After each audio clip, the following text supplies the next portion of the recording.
આપણે લોકો અત્યારે સૌથી મહત્ત્વની વસ્તુ છે, એક કોમન પ્રોબ્લેમ છે કે આપણને લોકોને સ્કૂલમાં ને એમાં બધું શીખવાડવામાં આવ્યું.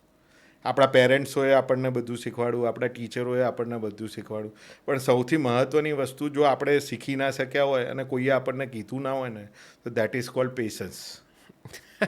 ધીરજ. વાહ, ધીરજ. બરાબર છે.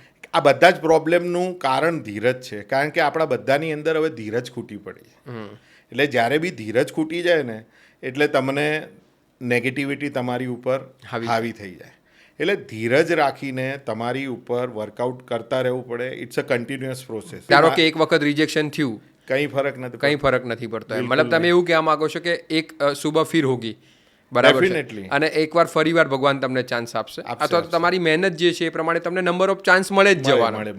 સવાલ છે કે તમે એના ઉપર વર્કઆઉટ કરો. તો જે ઓડિયન્સ અત્યારે સાંભળી રહી છે એમાં તમે મેસેજ સીધો આપવા એ જ માગો છો કે તમે તમારા ઉપર વર્કઆઉટ કન્ટિન્યુઅસ રાખો, તમારું ખુદનું ઓબ્ઝર્વેશન કરો, તમારા જે વીક પોઈન્ટ્સ છે એને નોટ ડાઉન કરો અને એના ઉપર વર્કઆઉટ કરો. બિલકુલ.